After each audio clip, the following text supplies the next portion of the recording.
Yeah, I went to Tennessee, Tennessee with my cousin. They're in the second week of school already. Yeah. We were in, they were all those people were in school already. School buses is weird seeing school buses driving. Is everybody ready? We'll call the Village of Mount Sterling Council meeting for August 10th to order. Roll call, please. David? Here. Melanie? Here. Craig? Here. Becky? Here. Jay? Here. Andy? Here. All was present? Okay. David, would you like to lead us in prayer? Lord, be with this village tonight as we make decisions and help the people in the village. And Lord, touch the ones who's been hit with this terrible virus. Touch them tonight, Lord, and be with them. And be with our local government and be with our leaders. In Jesus' wonderful name, amen. Pledge of allegiance. Pledge Allegiance to the flag of the United States of America and to the republic for which it stands, one nation, under God, indivisible, with liberty and justice for all. Thank you.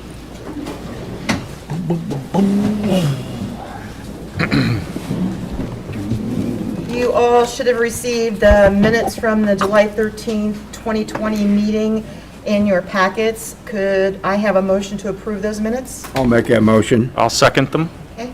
Roll call, please. David? Yeah. Pardon? David? Yes. To approve the minutes Yeah. from the July 13th?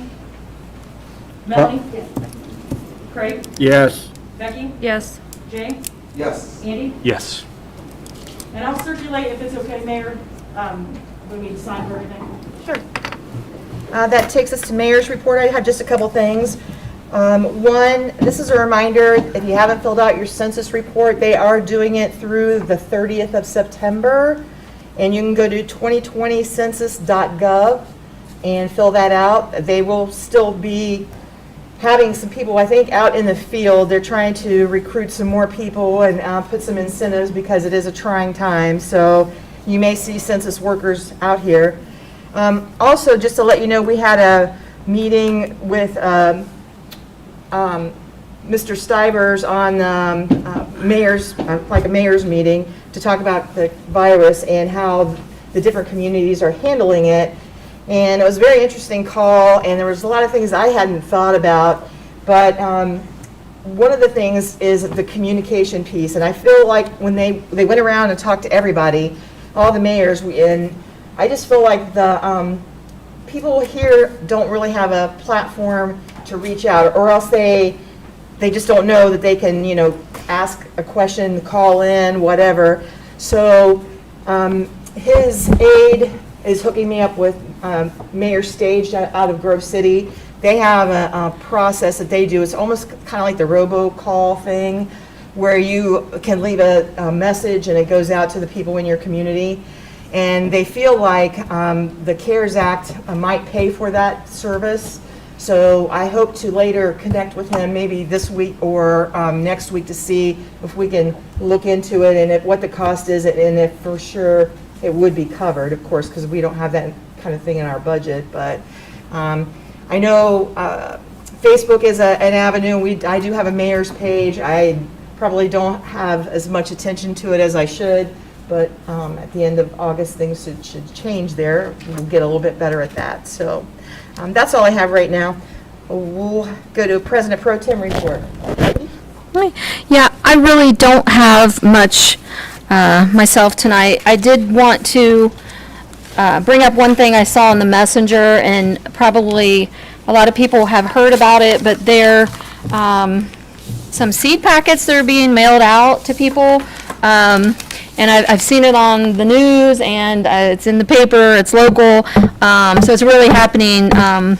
So just don't plant those seeds, and who knows, it may be nothing, but I know a lot of different states suffer from invasive species problems. My son's a wildlife biologist, and he tells me all the time, to be really watchful of that. So don't throw these out in the yard, just pitch them. I wouldn't suggest even opening them and touching them or anything like that. So this is probably more your alley, David. You're usually giving us all the warnings, but it did catch my attention because I saw it on the news as well. And just kind of a little recap on the committees. Excited that we finally, most of the committees all met last week, and the one committee that hasn't is meeting this week. And I know on everyone's agenda is the 5-year plans, the 1-year plan, because the budget's coming up, and I know Courtney's going to be on all of the committees to get our budgets turned in for the year, and then as well as a 5-year plan. And we really want to reiterate that we welcome everybody in the community to come to these committee meetings and listen, and we graciously, listen to your requests and concerns as well. So I just wanted to, let everyone know that is all coming together. So hopefully we can get that all put together soon.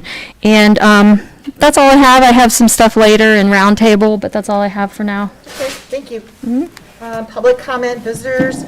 We have Mr. Nick Adkins here with, as running for Madison County Prosecutor. So, Mr. Adkins, go on in.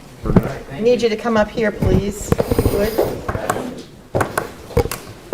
I think I can project loud enough if I stand back here. I want to start off by thanking everyone for giving me the opportunity to address council. My name is Nicholas Adkins, and I'm running for Madison County Prosecutor. I really hope that that's not much of a surprise to most of you here. I've really tried to do this the right way by learning the ins and outs of the position, developing the necessary relationships to do the job, and learning the complexities within the office long before Steve Prone announced that he was retiring. I've been working in this community to try to better the community for most of my life now. I want to give you a little bit about my history. I lived in South Solon, south end of the county, and I went to Madison Plains. I'm a 2001 Madison Plains graduate, and after high school I went on to Otterbein. I studied political science and legal studies there at college, and then went to Capital University where I got my Juris Doctorate. And after law school, I came back here to Madison County and opened up a private practice law firm and worked there for a few years. And then I was hired on at the Madison County Prosecutor's Office as an assistant prosecutor in 2013. Now, the question that I normally get, the question that I would anticipate tonight is, why do you want to be prosecutor? Right? I expect that. And to be honest, it's pretty simple for me. It's something I feel. Right? I care deeply about this community. I care deeply about the people that live here. Like I said, I grew up here, and being prosecutor is about working closely with the law enforcement officers to protect the community that you live in. So that means a great deal to me. Our current prosecutor, Steve Prone, he's got a policy in the office. He says that we wear the white hats. And, well, what does that mean? It means that ethics come first. And I really take that charge seriously.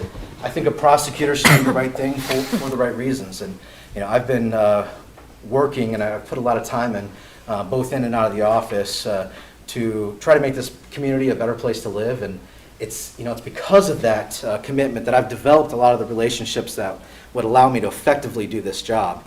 And that means a lot to me. And I think that, I touched on that at the beginning. That would be a significant asset that I could bring to the office. I live in London, Ohio right now with my wife, Bryn, and we have 2 young boys, Remington and Rhodes. And my oldest son, he's 2 years old, and he's at that age where he imitates everything I do, right? He's my mini-me and follows me around. And the point is my behavior is modeled, and that's both the good and the bad. So I strive to show him kindness and show him service and thankfulness and compassion and justice. I believe that morality, it starts in the heart. It starts at home. It starts with raising your kids to have those beliefs of compassion and justice. And I think it continues, that those policies continue by electing people into public office that think and feel the same way that we do. And I think that's important. my job as dad is not just to teach my sons, but to show them.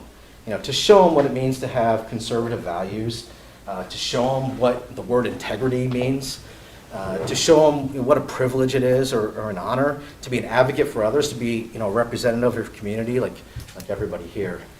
Those are my politics, right? I'm a Republican. I'm running as a Republican, but that's the framework that I would bring to this position.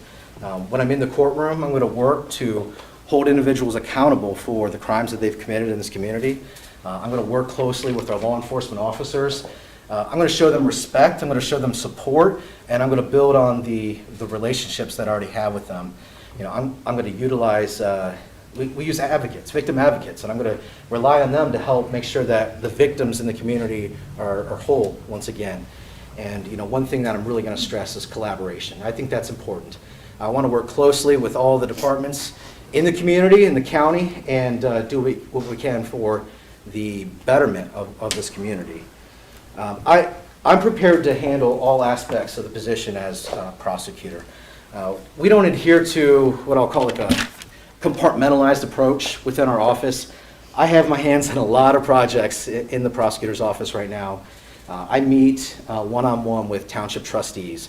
I meet with county commissioners, and I advise them and help them on projects. I'm probably best known within the office for handling all the felony cases. That's my primary role. I prosecute all the felony offenses within Madison County. And I want to touch briefly on that experience because I do think the type of experience you have is important.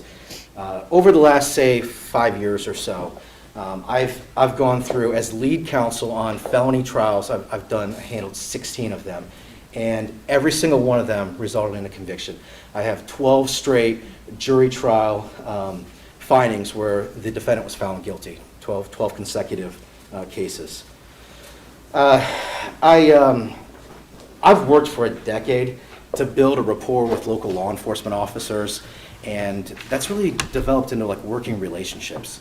And that's important. That's a significant asset that I can bring to this position because I have those relationships with all the officers here in the county. And I would really encourage everyone here to reach out to the sheriff's office, ask the sheriff and the lieutenants and sergeants and deputies about their relationship with the prosecutor's office. Ask them about their relationship with me and how we work together. Those working relationships, they're built on trust. And that trust is translated into some endorsements that I want to share with you. I am endorsed by Steve Cronin, our county prosecutor. He's been my mentor over the last several years. I'm also endorsed by Madison County Sheriff John Swaney and our past two retired sheriffs, both Sheriff Jim Saban and Steve Saltzman. I have a couple of other endorsements as well I want to share. The Madison County Republican Party and Congressman Steve Stivers and State Senator Bobby Hackett. So all of those individuals are endorsing me. And I'm very thankful for those endorsements. I really am truly thankful for them. But more importantly, I appreciate that trust that we have, that relationship that we built, and that they know me well enough to be able to support me and trust me in the position. And I come here tonight really hoping and asking that I can earn your support and trust. I'll tell you, it would be an honor to represent this community, to be your prosecutor and to work each and every day to protect our family and friends. So, I really appreciate the time, and I know you have other business to get to, so I'll allow you to do that. But if you do have any questions, I'd be happy to answer. Nick, if you get prosecutor, do you see any changes you want to do once you get in office? I'll tell you, I do see a few, but over the last, I would say, 3-4 years, as Steve has gotten closer to retirement, he has given more and more duties to me, okay? And so over the last 2-3 years, we've hired on some new people. We've got a couple of new assistants that I'm training right now. They both live here locally in the community. Actually, Raquel Davis, she's a Madison Plains graduate as well, and she's working in our municipal court. So I'm going to work with both of them, but one of the things I really want to do is I don't want the office to be set up where This assistant works in this field, and this assistant's over here. I think that if you're going to work in the office, you should be trained across the board, be familiar with what's going on, be connected to the community, and be able to handle anything that comes into the office. I think in the past, we've been too set in our ways in the court that we're working in, and we can do better with that. The other thing I want to work on is I really think that we can do better with community outreach. I think that when people hear the prosecutor's office, very few have any idea what we really do on a day-to-day basis. They think about the court system, they think about prosecuting crime, but at least half of what we do is so much different than that. It's civil in nature, and it's helping all of the governmental entities, departments, and agencies, and advising them on a daily basis. So I want to get out there more and really be more transparent. Thank you. Thank you. Well, I appreciate your time. You have a good evening. You too. We also have Mr. Stage on the book for some town issues. My name is Mike. Come on up. Mike Stage, and some of the people, Where, can you state where your location or your address is? I'm in Catawba Apartments number 1. I'm in the city limits, and I ride my scooter around, and some of the people's asking me what have the members of the council has done for them so far, and they look, they said they haven't seen nothing been taken care of. No semi-signs not supposed to go up and down the streets. They're parking all over the place here in town, and you have one run over top of the fire pot over in the Dairy Queen. So, it's like I said, it's just a lot of issues he talks to me about. They don't come in, they said, since this virus, I'm usually here at the meetings anyhow, to hear what's going on, and they talk to me on the streets. I just want to try to help our people in this town, because born and raised.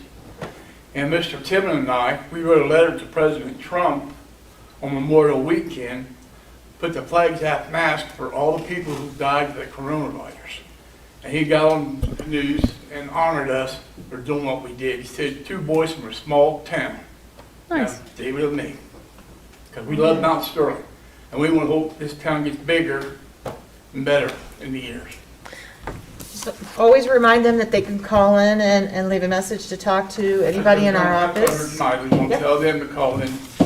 And then, if they can't reach you, if they want, more information, we'll be glad to help them. Yeah, like I said, I'm sitting here listening to you guys tonight. That way I can tell them they can call in, same as if I was in here myself. Sure. If I usually comes in, listen what's going on sometimes. Sometimes, like you say, I'd be ICH. But it's just for the people here in town, because we growed up here. I can sit here, close my eyes, and everything in this town I can pinpoint, like right here. Used to be a bar, a church, hotel rooms, there's pizza. Sure. Like I said, I can tell you all about this town. There's even one thing people in this town really don't know. Believe it or not, we used to have a motorcycle cop here in town back in the 30s and got killed out here on 323. Oh, goodness. Mr. Stage, you have an opportunity. I heard you say at the beginning of your statement that people are asking you what we have done. I know you love your community and you love your country. I hope you've taken the opportunity, as you said, to mention how, some things I've noticed that have happened recently in the community, the flags everywhere that have been put out, and that was from a generous donation. The flower pots, like you mentioned, one of them got ran over. I hope you had the opportunity to tell them, we're trying to beautify. Can I make a mention on that too? Sorry to interrupt, but actually what happened is the person that drove over top of it replanted them. Yes, I was and gonna say, I and see believe it the or not, pot they down did. There was a Wow. white pot that they replanted them and right beside where they ran over. I thought Julia and Pierre did that. Well, that's what I'm saying, so. They didn't run over them. No. That Oh. people are taking a Oh, lot. pride, taking pride. Saying Yeah. yes, Keep our town beautified. Yeah, and also, a lot of improvements that were being made by the code enforcement officer, from the nuisance committee. I'm sure you've recognized those, and just the park, what good condition it's been kept in lately. So hopefully, a lot of times people notice the bad, and there is bad out there, but I know you love your community, so I hope you're championing us and telling them Well, God, the nice God, things. because I left here for a while, I was in Columbus, Circleville. When I came back to my hometown right here, I even brought a ribbon dated back in the 1800s. It used to be down here behind the White Sides. And I gave it to the donation. I paid $50 for it. It's an old junk store in Columbus. I brought it home where it belonged, in our museum. Great, Thanks for being an advocate. thank you. That's it. It was really good when I heard Trump appreciate what David and I That's done for neat, our that's president. really neat. That's awesome. It's like a war here with the virus. Yeah. And Hey, Mike, I like your concerns for the village. That's that's great. it. I showed, this is our address on it, Mount Sterling, Ohio. That's what made it great. All right, now we're waiting for a letter from President Trump, but he's so tied up what's going on and everything else. I'm not worried about it, but at least we got honored on TV. Well, please bring and share it with us if that happens then. Oh, well, Okay? like I did my last one. Thank you.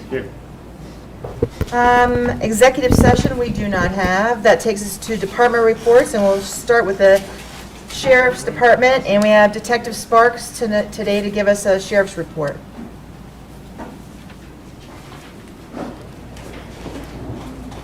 Well, it's done a little bit because I got a choice, either put a mask on or put glasses on. I can't do both. Kelly, they may not be able to hear you back there, especially with the mask on. You might either want to come up here or take the mask off for a second to talk. You're okay with me taking my mask off for a second? Okay, so, good evening, Deputy Kelly Sparks, representing the Sheriff's Office for Sheriff John Twaney this evening. And so the report that I was given is actually statistics that run from June 22nd of this year through current date. Everything is running per normal. A few things that were up this year when you kind of would expect it in this period of time, June. We have some juvenile complaints. We are actively trying to enforce the curfew and get the juveniles off the streets, but you know, we are having issues with juveniles being out late at night and have to send them home. Of course, we had some fireworks. We had a lot of fireworks complaints over the 4th of July. Did our best to address those. Outside of that, we have the usual stuff. We also do funeral escorts. You'll see that on our statistics. We help Porter Ted Funeral Home whenever they need to have a funeral out here to get them through town or to wherever they need to go. We also have a lot of EMS runs, you'll see, and it looks like we had a couple structure fires, so something the Sheriff's Office also does is back up the squad in the fire. They may get there and everything's okay, and then they will go on about their patrolling, but, you know, if needed, that is an extra hand, an extra set of eyes, which always works out, especially if you're working out a traffic accident scene on the road, to have that extra set of eyes protecting you. So, outside of that, again, we've had a few animal complaints again. You know, we're constantly addressing issues with dogs running loose. So outside of that, everything's been about normal for what, you know, you would expect to see. Yes, Becky. Just curious, because I know at the end of town, I happen to live at one end of town, and I've heard issues from the other ends as well. Speeding violations, how many speeding violations? You said this was from June until, Let's see here.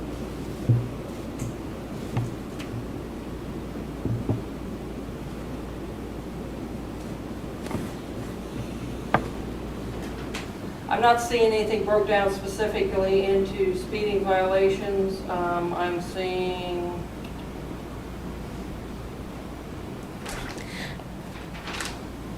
actually it stops at the O's, so oh, just, apparently I didn't get my second page printed off. Complaints. oh, okay. That is my fault, I am sorry. Oh, that's okay. I know at one time, the sheriff had talked about bringing a sign. The sign did set down on Columbus Street there at the point, where Yankeetown and Columbus Street. I know it sat down there earlier this spring for a couple days or a week. I remember it being there because I helped them hook it up and take it back to London. But, He talked about bringing it back, so okay, maybe we just need to, I can address that with Yeah, him that'd be tomorrow. great. Yeah, absolutely, I'll address that with him tomorrow. Kelly, do we have any dog bite situation? Heard you mention dogs. Has that been going on with citizens being bit by dogs, or? Mainly dogs running loose. We have had a couple dog bites Okay. that we've dealt with. Mainly, the dog bites that we're seeing, like two dogs will get in a fight and somebody will try to break it up. go split them up, and then they'll get bit, get injured in the trying to break them up. Just back to the speeding for just Yeah. a second. I know, I can only speak to like my end of town where I live. It's 35 there, and it immediately turns to 55, right past my driveway. We've got people, we've had like multiple accidents and several almost accidents. People will squeal their tires every day. There's a problem with this end of town by the funeral home has a different kind of a stop sign and a different little go-around. Down at this end of town, a lot of people don't know they're supposed to stop apparently at the stop sign. And people almost every single day are screeching and slamming on. And also, once they get through that stop sign, if they're coming like up the bottom road, they're flying. They're probably going 60 already in a 35. I was just wondering if we can get the sheriff's department to maybe like focus a little on the edges of town. I know there's the same kind of problem out by Caheen where they come in. And, just the edges of town where it's still 35 because, we all have kids and our driveways are right there. And I would just like to see an emphasis maybe put where the speed limits change and, them slowing people down. Sure, Where- and I don't know if the ODOT, and I can say personally, depending on the type of vehicle you're driving, if you pull up to the stop sign down here on East Main Street, because I always cut across so I can set perpendicular and look, but. A lot of if people you're in- don't, yeah. Depending on the vehicle you're in, if you pull up at an angle of that stop sign, it's really hard to see behind you. I don't know if that's something that. Maybe ODOT streets or ODOT or just wrote somebody. that down because I was thinking the exact same Yeah, if ODOT or thing. somebody would look on revamping it, but back to your initial point of the speeding, I will take that back also, to address the edges of town where the speed drops as we come in, and I can tell you every morning there's an issue coming in on 56. Right, and the I get buses passed are, coming out of my driveway. Yeah. A lot, and they're still right, coming 50 plus up the hill. and the buses are gonna start running in a couple of Buses are weeks. gonna start running, and I'm in an unmarked vehicle, so they don't recognize me as being law enforcement. Right, So, Okay. yeah, and hopefully the buses will be running here in the next couple of weeks. we have faith. So, yes, so I will address the speeding issue. Thank you. Okay, Thank you. And the traffic sign. Is there anything else? Question for you, Yes, sir. Couldn't you get DOT to put up here on this corner, no semis allowed to turn down that side, because when they come down there, they can't see you and you'll take off, and by the time you see them, That should be you're almost addressed. up underneath the rear trailer. Well, unfortunately, it's something that, Streets, council, the street department would have to address with DOT. They would have to, do it like a plan or develop a plan, do a study, to do that. I recognize your point, it is an issue, but, that would be something the street department and ODOT would have to sit down and work with that. I mean, we could definitely, if there's been accidents there, you can draw on our statistics and things like that to help that plan be developed, but, Because I thought I got hit 3 times out here on the corner. yeah. I mean, you can draw on our statistics if there's been issues, because I know we've had issues at that intersection. Okay, all But, right, thank you. Okay, thank you. Thanks, Kelly. That takes us to Law Director report, and no one's gotten anything from him, have they? Either? No. Okay. Utilities Clerk, Misty. She's here somewhere. There she is. There she is. I couldn't hear you. Hey. They'll have to hide and wait their turn and. You're before me. You're before me. Next time, have Courtney call for me. Good evening. Hi. Hi. Well, I'm here to report a couple of things here. As usual, the delinquent list. So we're around, this was as of Friday in the morning, so all the payments that came in today and Friday during the day, they're not taken off of here. So it's current as of Friday around 8. It was 24,000, about 80 accounts. And we're getting the last paid date, sorry about that. They're getting pretty current, and the people that are on here, they're on payment plans, and I've went to the mayor and got a couple of different ones approved. That's some people struggling due to the COVID and being out of work. So, on another note, we're going to be replacing some meters. I know that we've said this for quite some time. We need to get around 24 replaced fairly quickly so we can start testing our new software. We've replaced around 10 of them so far. So we're, looking for the manual meters that are somewhat quick to replace. So if we call you, it shouldn't be unexpected. So I thank everyone for the cooperation and kindness for setting up the appointments and letting us into their home. So out of the 10 meters, have you done any reads on those yet, or have you been able to? No, we haven't tested our software yet. Okay, I mean, okay. we'll be able to read them with a manual read, but until that's Gotcha. the actual software for the village is put in there. Like, we have a demo right now, but it's not our numbers that we have. And we're trying to get locations throughout the town to have, there's many different codes, such as in-town water sewer, out-of-town water sewer, out-of-town water only, things like that, a business that we've replaced. So we're trying to hit the different codes so it'll be better testing material.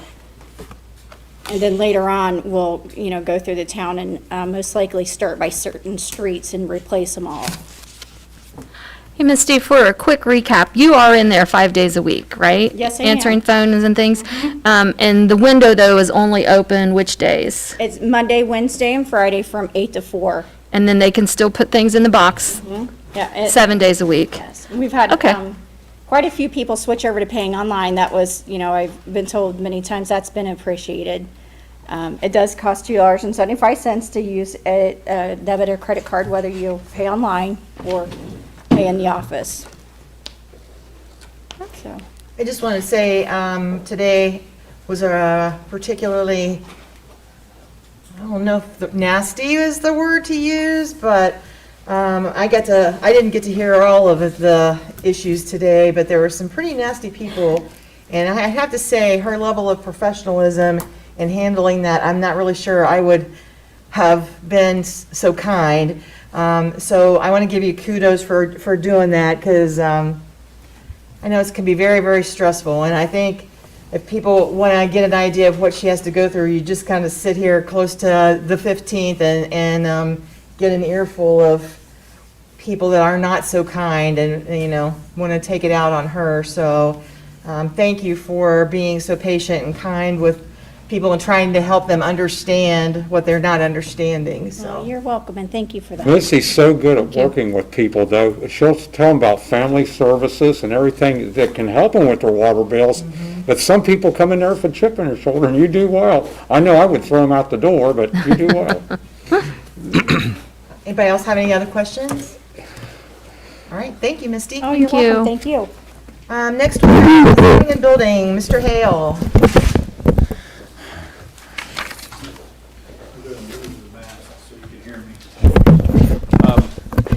I haven't been able to make the last couple of meetings, so I'm going to take you backwards just a little bit. Our agreement wasn't in place until late April, but in March we did do a building permit that started in April. May, we had a building permit. June and July, we had the volume picked up a little more, and we had, so we've had about 2 or 3 building permits every month. Zoning permits are getting to be a little more regular. The people are settling into the fact that there are certain things they need to get. We had 3 variance cases last month, which I hope that the zoning board deems a success, but I did. They went very well. And we have probably 5 or 6 violation letters out right now that we're not getting any response on. And we have probably that many that need to go out based on the nuisance and abatement meeting the other day that I made site visits to the properties. We have a couple commercial issues that we'll have to make a decision on. Ultimately try to avoid going to litigation, but try to get the people to respond. So they're not responding to the initial letter. So it'll have to get a little more intense. So. Anybody have any questions? Okay, thank As long you. as there are people wanting to start a business then without approval in neighborhoods then, or? Haven't had any requests for that. I haven't, but that's not to say that they haven't come to the village to ask. Courtney and Misty, Marcy, they're very good. If somebody comes and I'm not here about getting a hold of me to answer questions, we try to respond to the residents the same day. Courtney's good about sending me messages saying you need to call so-and-so, and we respond as quick as we can to get them the answers that they need. Andy will give you a more detail. We're intensely working on zoning regulations to make sure we get them up to today's standards by which we should, and we found a few deficiencies. They're not bad, they're just things that don't pertain to today. They're just, they were back in the day things. So we're busy changing those, and that takes a lot of time. So we're making a lot of progress. And I would just add, of the 3 residents and businesses that came before the building and zoning, every single one of those was resolved the way it should be resolved. It was taken care of in a timely way, and the process worked as it was supposed to work. So I appreciate those residents in the business who went through the process, and it is there. The people who are serving on those committees care. They want to hear what you want to do, and they're going to work with you to do the best we can on it. So, we really appreciate it. Okay, thank you. Fiscal Officer Nieberger. Okay, I won't take up too much time. But I have not received any questions back from any of the council members, so I'm taking it that there were no financial questions. Let's see. Again, because we canceled our July 27th meeting, members, you did receive 2 RETA reports. I won't go through them, just, you guys did receive those. And again, to the public, all of these financial reports are available. If you have any questions, please reach out to me. But the RETA, we did hold our finance meeting. I believe Becky's probably going to talk more about this in her committee report. But it obviously has decreased with COVID-19, so there is a reflection of that in the reports. What you have in front of you are the July monthly financial reports. Again, you guys will be asked to approve the bank reconciliation that I have balanced. Again, just to kind of go through here, the receipt listing. Again, this is for the month of July, and what Tom is saying is, we are getting more of those permits fees, like for people that want to build a fence, replace a fence. Those are where you're going to see individuals' names listed on here, and they are receipted to the license and permit section of UAN. Let's see. Again, there's nothing that's different on here besides the notice of those 2 individuals that we received. The payment listing, again, most of this is everything that we normally have, testings, let's see, some repairs to some of the equipments, such as the lawnmowers that we have. But again, nothing that's outstanding here that would cause an issue here. Is there any questions on that? Okay, the comparison of budget and appropriated, again, all funds are in the positive. They are in good standing. Again, as a reminder, we do have a financial commission committee. It has not been publicized if it's going to be an in-person or if it's going to be through a Microsoft Office call. So again, just be looking to our website. I do place those updates to any meetings, any committee meetings, any additional meetings, any special meetings. Those are all updated on the website, so just be looking for that if anybody wants to join that. Again, I do take minutes. Minutes are available. If you can't attend the meeting, I know it's at 10 o'clock, so a lot of people are at work or can't attend that. If you have any questions, you can certainly speak to me. Revenue status is the next one. Again, this is for the month of July. Is there any questions on that as far as the revenues? And like Becky had mentioned earlier in her report, I will be coming to each committee asking for their budget and what they want to spend for 2021. So again, I just ask that all the committee members be thinking about their year plan as well as a 5-year plan, to reiterate what Becky said, because we will need to be placing that on 3 readings before the end of the year. So I'll probably be giving our first reading probably in October maybe. Cash summary by fund. Again, the reports are looking good. All are in the positive. Doing well, very well with that.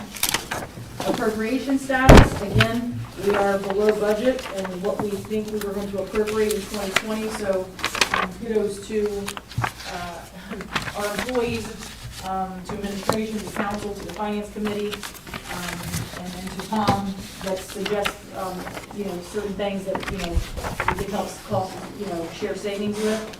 So, other than that, I do want to thank the 2 employees. They have really done a well job, Mr. Eric and Mr. George Anderson. I know that we talk a lot about them, and again, we are a small team. They do a very well and good job in doing everything that we ask them to do and going above and beyond. So I do want to give them a shout out to thanking them for everything that they do every day. Again, last but not least is the bank reconciliation. Again, this is for July. Everything has been accounted for to the penny. Nothing more, nothing less. Everything has been accounted for. No adjustments, nothing outstanding. Everything has been balanced to the penny. So I guess I would ask Mayor Darlington if I could have a motion to accept the appropriation status report, the revenue status report, the receipt listing, the payment listing, the comparison of budget and appropriated, the cash summary by fund, the 2 reader reports, and the bank reconciliation for July of 2020. We have that motion? Second. Roll call, please. David? Yes. Melanie? Yes. Craig? Yes. Becky? Yes. Jay? Yes. Andy? Yes. Okay, and if I may circulate this around and have to capture your approval, I do have one more thing, if I may mention, Mayor Darlington. So in correcting, as we talk about, I know not a lot has been spoken about the financial emergency that the village is still under. So I do want to ask that, there is some legislation in here that is going to be presented for vote upon council about establishing and managing financial management, and that's just cleaning some stuff up. But also we talked about and we approved a couple meetings ago a piece of legislation for the COVID-19 relief monies, okay? So the village did receive a check for those COVID reliefs. And I did present this to the finance committee, and basically what's going to happen is they're still restricting what those monies can be used for. So what I'm asking to do is, even though you guys approved that legislation, UAN also has to support the fund. So which means that, again, these monies are restricted. They can't be used for streets, they can't be used for playground equipment, they can't be used for pothole repairs, they can't be used for anything because they are restricted government monies. So I am asking for a motion, if I may, to council to approve a motion to create a UAN COVID-19 fund. I'll make that motion. I'll second. A roll call? David? Yes. Melanie? Yes. Craig, Yes. Becky, Yes. Jay, Yes. Andy. Yes. And again, all this is allowing me to do, just for the public's knowledge, only thing it's allowing me to do is to set up a fund number within UAN so that I can receipt those monies to that, so that they can at that point be restricted. They are restricted now, but again, you guys will be seeing that in the revenue status as its own fund. UAN has a great outreach communication website, Ohio State Auditors, that I go onto daily to look at updates. So they're asking all municipalities that once they pass this CARES Act, is what they're calling it, for COVID relief money, that every municipality has to set up this fund so that it can be designated and restricted, so. So what are you allowed to use those funds for? Okay, so during the finance committee and some of the meetings that we've held, it would be like, for instance, like hand sanitizers. If you have a cleaning service that came in and cleaned your facility. There are actually a list of items that are on there, and it gets updated daily. So some of them get removed, some of them get changed. It is on the Auditor State website that I look at. And again, it's masks, hand sanitizers, internet use, computer. We had to, because if we were remote from our homes, say that we had to purchase a laptop or a cell phone because, my cell phone doesn't get reimbursed. So if it's, certain things like that. But there is a restriction on what you can and cannot use. And they did say in the mayor's meeting that they are looking to build on that and also extend the time from when they originally thought they were going to draw the time frame into the first of the year. So Right. That'll be very beneficial. And they are looking at a lot of different things, how it's really affecting communities and what they can do to maybe even allocate some dollars to like a nonprofit organization that helps people that are going through really hard times. So they're trying to get all that worked out too. Yeah, but it updates daily, so again, depending upon what the need is, because that's the problem, is this is not a pandemic that we dealt with before. So whatever the need may be at the time is, reusable or cloth masks, hand sanitizers, cleaning services, just additional things that you normally wouldn't have in your office. Internet usage, say if you're having to work from home. Those sort of things. So again, if the list keeps going, and like Marcy said, or Mayor Darlington said, is, they come by, extending that through the year because again, COVID could still be an outbreak, coming into next year. So again, we'll have more details on that. Bite your tongue. But I believe I am finished with my report. Okay, thank you. That takes us to committee reports, and we have finance with Becky. Okay. We had our finance meeting August the 5th, and our next scheduled meeting is the first Wednesday. First Wednesday? Yes. First Wednesday of September, and I lost my little calendar here. That would be the second. On the 2nd at 2 o'clock. Some of the things that we discussed, I want to mirror some of Courtney's remarks about the COVID relief money. We talked about that, and again, what would qualify and things. So it's good that that's getting put in a separate fund. And then also, we talked about the RITA collection and the update on that. Courtney informed us that we are 17% below our norm for this time of year, which I think is pretty remarkable considering what we've been through. So, that's good. And then also, we had some more questions about RITA taxes from some of our community members.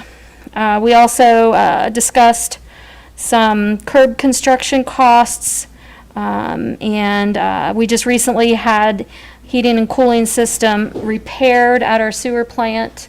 We discussed the possibility of replacing that system.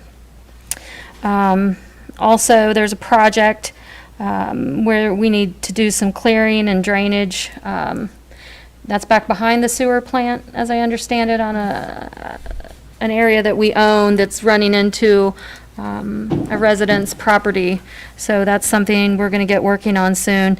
And again, per Courtney's financial reports, all funds are in the positive and below budget. So I think financially speaking, we are on a good path, and hopefully we can just keep moving that forward. That's all I have.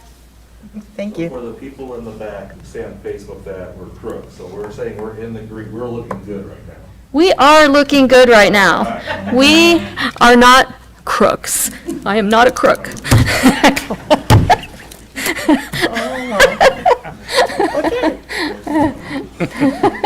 Hey.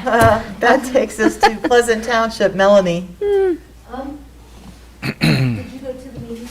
No, I did not. I have nothing. I was out of town. I didn't make the meeting. Sorry. That happens from time to time. You gotta go on a vacation. Squad J. Actually, since my very detailed report of last time, I do have nothing to report, but I believe our next meeting will be this Wednesday at 8 PM over at the Spot Day. Very good. Fire, Mr. Hicks. Yes, we had our meeting. It was a short one. Just done our minutes, paid the bills. Still talking about ways to go about advertising the tanker and that safe house.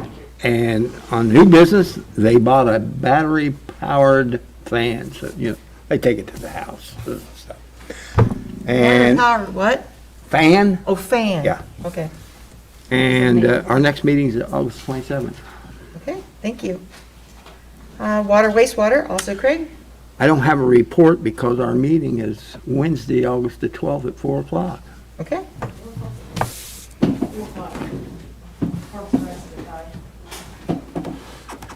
Streets, Andy. Yes, thank you. We have a lot of activity going on in the streets department. I could probably spend every dollar we have, and I would love to do it. We would no longer be in the red, but I would love to do that. The reason is because we have a lot of stuff we need to do. So the Streets Committee did meet on August 5th. Pretty busy and packed agenda. I'll get you the highlights of it, but basically we're moving forward with pothole repairs on 56. Everyone knows where those are because you get swallowed up in them, and they come back. So we're getting a permanent repair on those. We have a whole ton of we have a consolidated list of other potholes, which we're working through the finance approval process for. Obviously, like I said, can't guarantee anything until we get the money in hand, but we're trying all get out in order to do that because we desperately need to. As Becky said, we are working on curbs as well. In a particular area, we have an employer here in town who's met us more than halfway and is doing a lot to help us with that issue. We've had a number of suggestions on reduction of truck traffic. It's a tough issue, mainly because we sit at the intersection of two major state routes, and it is really hard to get around that. But we're taking that into account, and we really want to look at speed and ways of getting them through town as fast as possible within the speed limit.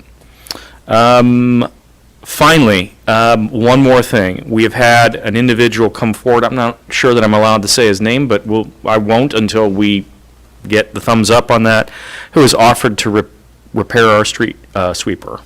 And it has been, unfortunately, under the weather for the last, 4 or 5 years at least.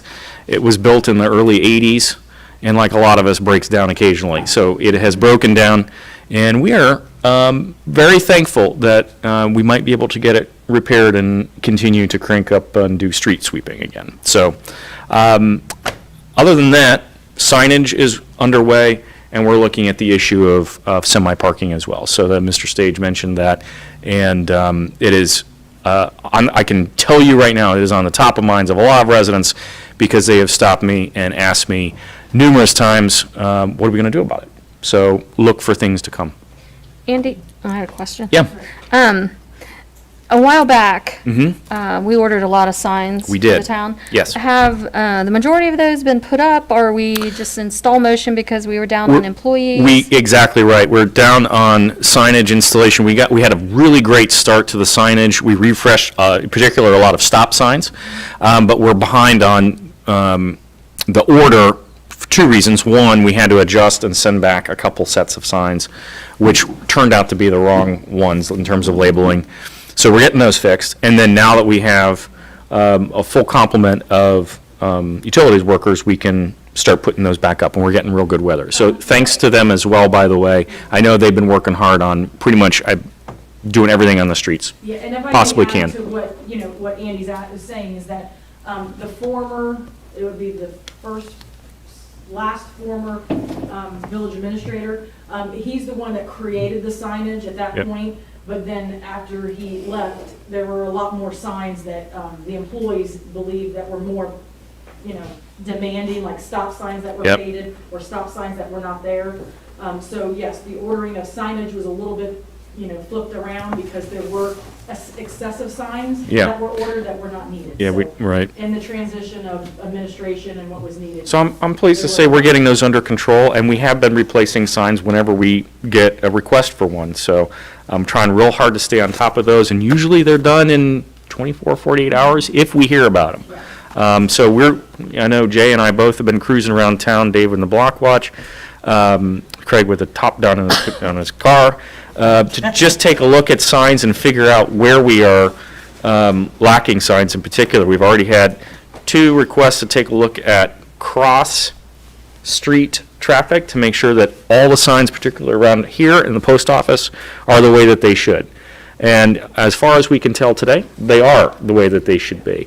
Now, that said, we do know we need to do curb painting.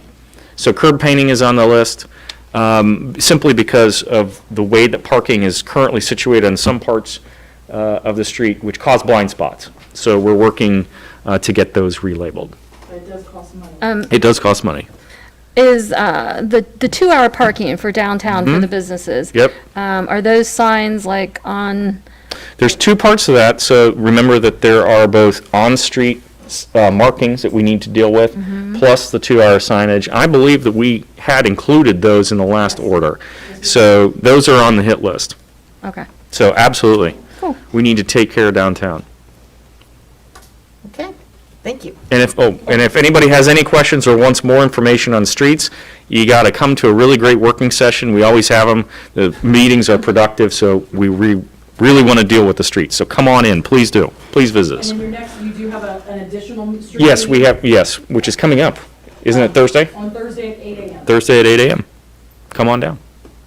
Okay, thank you. Thank you. Parks and Recreation, Melanie. The meeting was postponed till Wednesday, so I don't have anything to work. We're gonna work on our 5-year plan. Very good. Thank you. Record of retention, Andy. I have nothing to update on that. We met this past time, and we have a set of records that are eligible and need to work through that process. Okay, very good.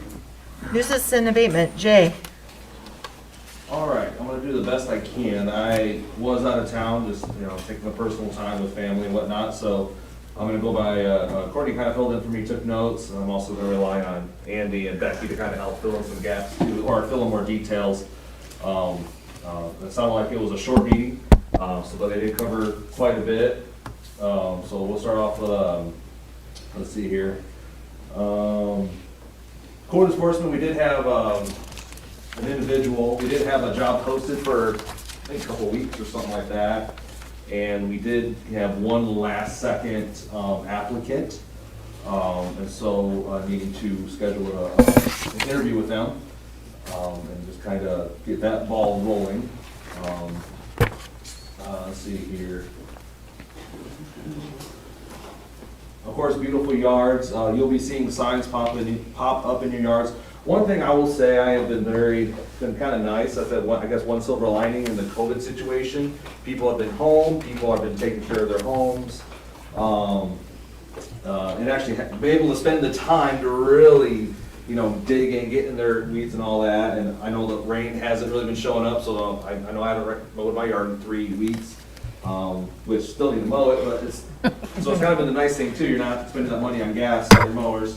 But yeah, you'll start seeing signs going out, and again, we still appreciate it. But if, like I said, we're going to keep doing this. This is kind of exciting and to honor and kind of just paying attention to some of these details, and some of these houses, and it's just really neat just driving around and seeing just the uniqueness and the beauty of some people. The art, I call it an art. Some people It is have art. it. I'm trying to figure that out still, especially when you transplant a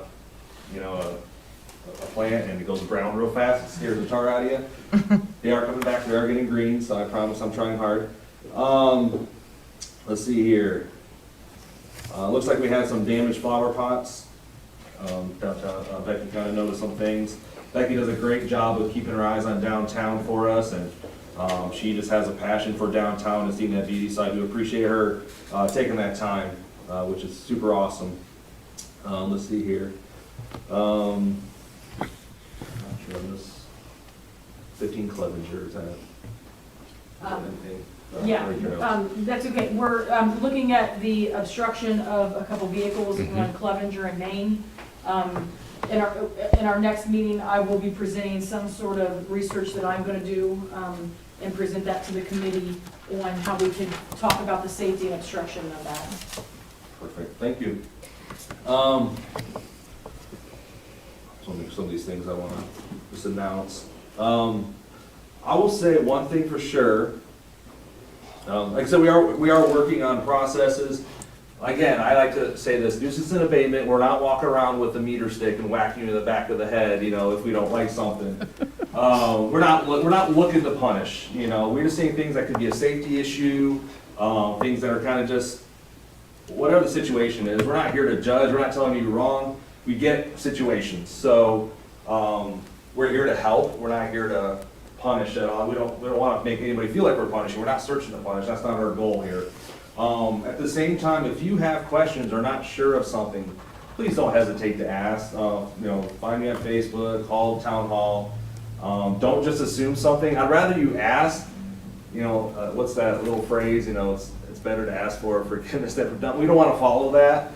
Please ask for permission, or just ask out of curiosity. It's because then all of a sudden it gets blown up and then whatever. But if also we're trying to talk to you, we're not trying to bash you on the head. Please just be in communication with us, because then it takes us down a road we don't want to go. We don't want to go into litigation, getting our solicitor involved. That's the last resort we even want to think about. So just communicate with us. I think we're a pretty relaxed bunch. A nuisance, I think. I'm trying to think if there's anything else here. Yeah, just I know Tom's looking at building violations. He did speak on those, so he's getting in there again. Please communicate. Let's see here. Oh, and I know one of our big things that we're wanting to do, it looks like we're having a meeting here. Next meeting is August 17th at 8 a.m. So we are going to be looking at the fines, looking at all the ordinances again, and make, what most communities are doing, looking at ordinances and kind of making sure everything is up to speed and up to today's standards as well. And just kind of just looking at things and making sure it's, again, the language is straightforward and no whatever else. So we're going to focus more on that. I think, again, I said it was August 17th at 8 a.m. We do encourage the public to show up. We need ideas. We can't see everything. Like I said, we go around. Like I said, we're not looking for problems. We're just kind of driving around, and if we see something, we'll address it. But if you have concerns as well, you can get on our website. There is a nuisance and abatement tab right on one side. You can click on that, and you can anonymously report. I hate that word. You're going to report somebody, but you can kind of bring to attention a concern.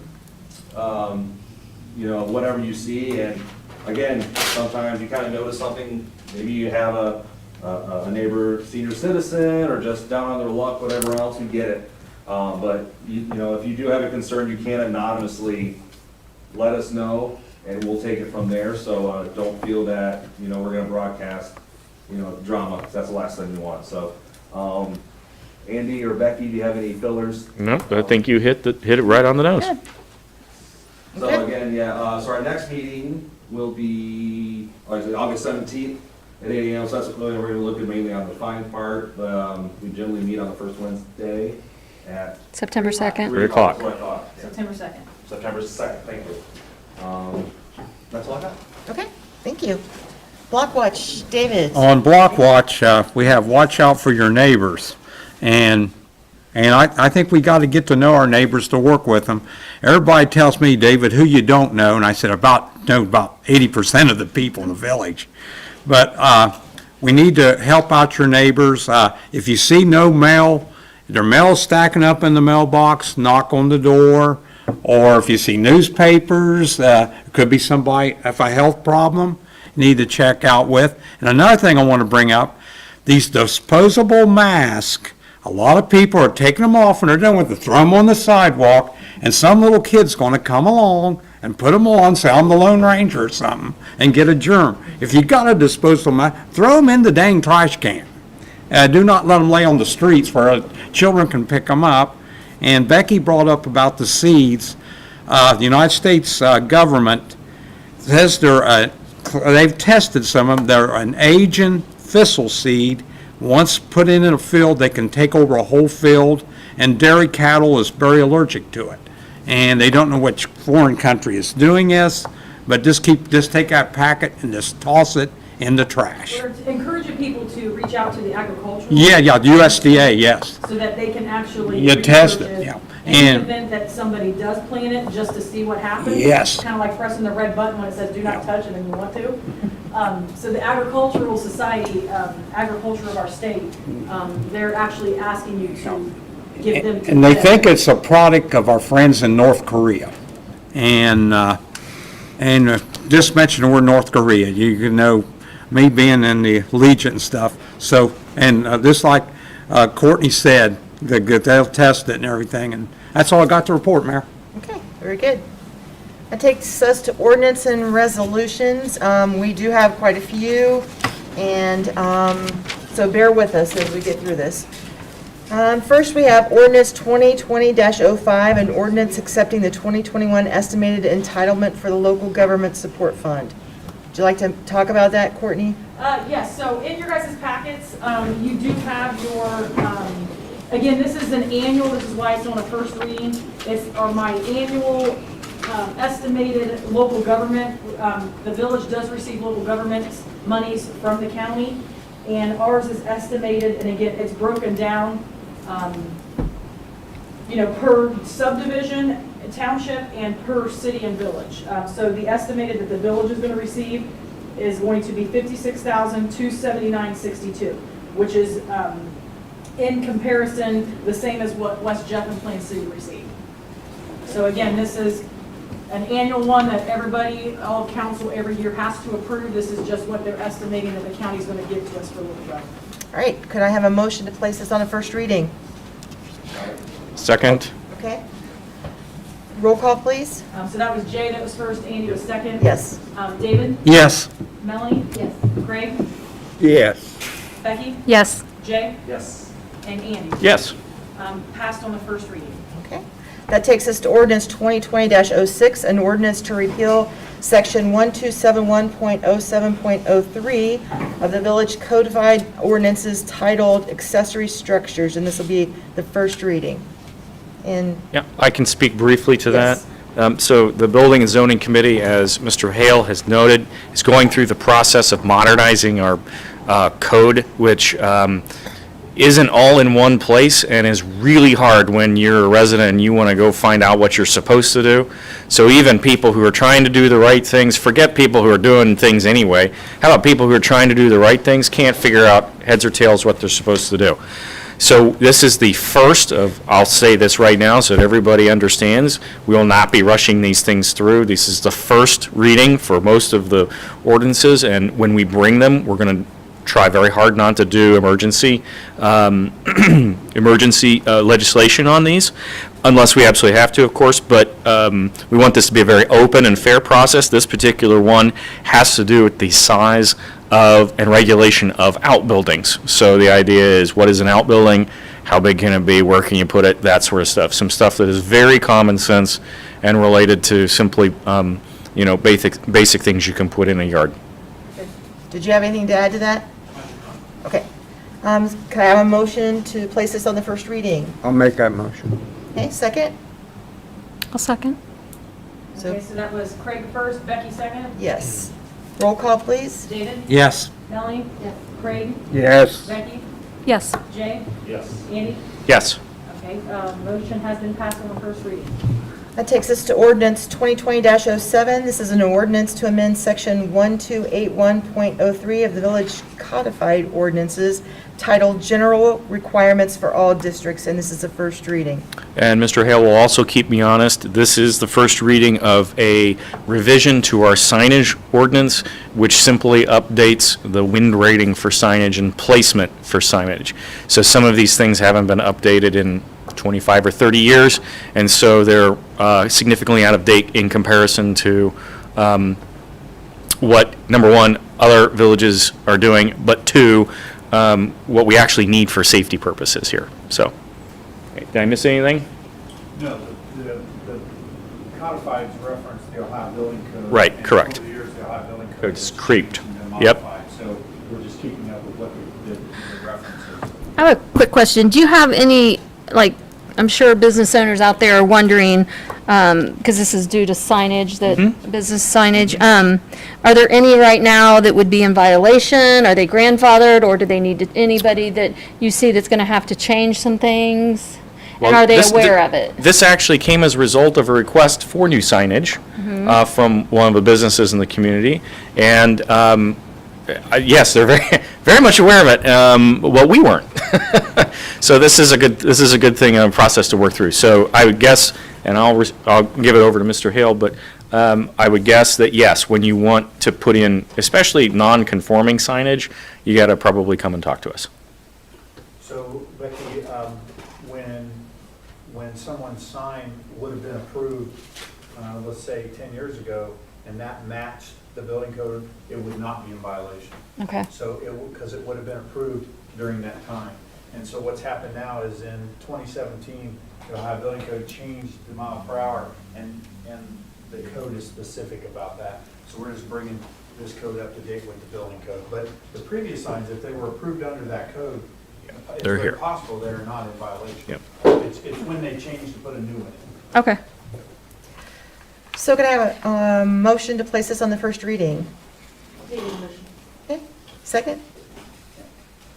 Second? Melanie first, Becky was second? Yes. Roll call? David? Yes. Melanie? Yes. Craig? Yes. Becky? Yes. Jay? Yes. And Andy? Yes. Motion was passed on the first reading.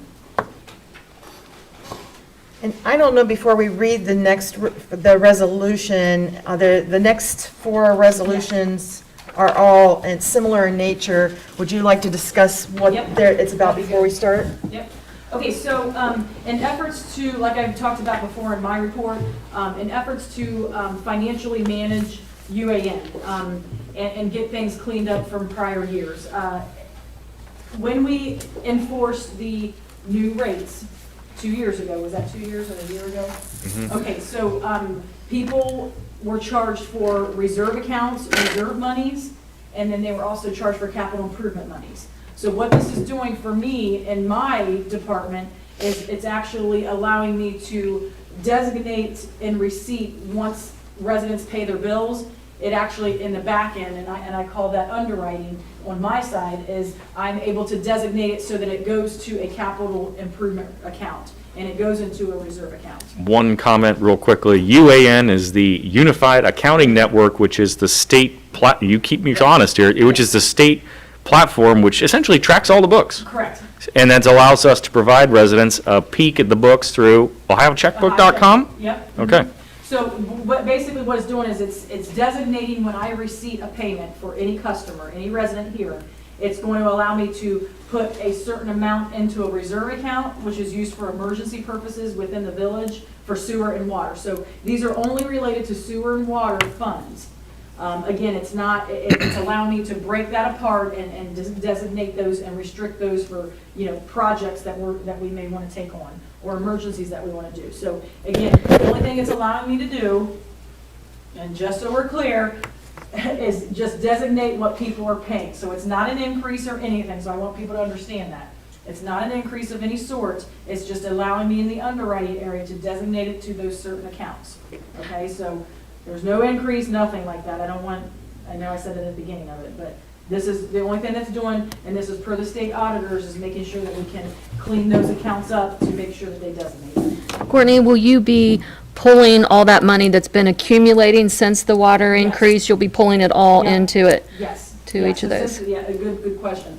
Once they accumulate, I will have to pull those out, those monies out of the operating, the water that you guys are seeing on your. Let's get started. Resolution 2020-16 is a resolution to establish the Sewer Capital Improvement Fund and declaring an emergency. So I need a motion to suspend the You rules. have that motion? Seconded? Okay, David and Andy. Roll call? David? Yes. Melanie? Yes. Craig? Yes. Becky? Yes. Jay? Yes. Andy? Yes. Okay, now I need a motion to place it on the first, second, and third readings. I'll give you that motion. Second? Craig and then Jay? Roll call? David? Yes. Melanie? Yes. Craig? Yes. Becky? Yes. Jay? Yes. Andy? Yes. Now I need a motion to adopt Resolution 2020-16. Got that motion? Seconded? Roll call, please. That was David, then Andy? Yes. David? Yes. Melanie? Yes. Craig? Yes. Becky? Yes. Jay? Yes. Andy? Yes. Okay, 2020-16 is passed. That takes us to Resolution 2020-17, a resolution to establish the Water Capital Improvement Fund and declaring an emergency. So I need a motion to suspend the rules. Motion? Second. Becky was first, Melanie was second. No, oh, That's fine. I can't hear. That's yeah, all right. I I didn't, can't see, I'm only Yeah. hearing. It was the same time. okay. So we have Becky first, Melanie second. I didn't hear her, that's all right. I can only hear, Yeah. but I see. Okay, roll call, please. David? Yes. Melanie? Yes. Craig? Yes. Becky? Yes. Jay? Yes. Andy? Yes. Now I need a motion to place it on the first, second, and third Got that readings. motion? Second? So that's David and Andy, second. Roll call, please. Melanie? Yes. David? Yes. Craig? Yes. Becky? Yes. Jay? Yes. Andy? Yes. Now I need a motion to adopt 20, oh, I just lost places, 17. 2017. Okay, sorry. Motion? Second? Becky first, Jay second. Yes. Roll call, please. David? Yes. Melanie? Yes. Craig? Yes. Becky? Yes. Jay? Yes. Andy? Yes. Resolution 2020-17 is passed. That takes us to Resolution 2020-18. This is a resolution to establish the Water Reserve Fund and declaring an emergency. I need a motion to suspend the rules, please. Had that motion? Second? So we've got David and Andy. Roll call, please. David? Yes. Melanie? Yes. Craig? Yes. Becky? Yes. Jay? Yes. Andy? Yes. Now I need a motion to place this on the first, second, and third readings. Motion? Second. Okay, we got Jay and Craig. A roll call, please. David? Yes. Melanie? Yes. Craig? Yes. Becky? Yes. Jay? Yes. Andy? Yes. Now I need a motion to adopt Resolution 2020-18. You have that motion? Second? We have David and then Becky. Roll call, please. David? Yes. Melanie? Yes. Craig? Yes. Becky? Yes. Jay? Yes. Andy? Yes. Resolution 2020-18 is passed. And finally, Resolution 2020-19, a resolution to establish the Sewer Reserve Fund and declaring an emergency. I need a motion to suspend the rules, please. I'll give you a motion. Second? Okay, we got Craig and then Jay. Roll call, please. David? Yes. Melanie? Yes. Craig? Yes. Becky? Yes. Jay? Yes. Andy? Yes. Now I need a motion to place this on the first, second, and third readings. Had that motion? Second? Okay, David and Andy. Roll call, please. David? Yes. Melanie? Yes. Craig? Yes. Becky? Yes. Jay? Yes. Andy? Yes. And finally, a motion to adopt Resolution 2020-19. Motion? Okay. Becky? Second. Becky, then Craig. Roll call, please. David? Yes. Melanie? Yes. Craig? Yes. Becky? Yes. Jay? Yes. Andy? Yes. Resolution Woo! 20-19 is passed. My. All right. Now that we're an hour and a half into our meeting, we have a roundtable. Does anyone have anything? On roundtable, I'd like to announce, I met with 3 commanders from Medina, Ohio, had stopped at the Ben and Joyce restaurant, and they told them to come down and talk to me, and I explained to them about our monument and Timmons Way and everything, and one of the gentlemen is wanting to publish an article in a World War II magazine, so got my fingers crossed, maybe Mount Sterling get into a national magazine, so just want to mention that. Okay. Anyone else? Yes. One thing I wanted to ask permission from council. The Market Crew, which is a group of local business women, are doing a shop hop on August the 29th. It's all in compliance with the health department and everything. It's just customers go shop to shop and things like that. We have a couple other fun little things lined up, and I did get a phone call from the food trucks wanting to know if they could participate in this. This is August the 29th. And again, even though I will be open for business, I would be fine with 1 to 2 trucks over there in the spot where they were. And I don't know if, I know before there was a little bit of a problem with one of the local businesses, but the hours have been cut back, so I don't think it would really affect that business much. And those food trucks would most likely be moved out before the bar crowd would be arriving. Our event is only 10 to 2, but the food trucks, you know, linger on a few extra hours.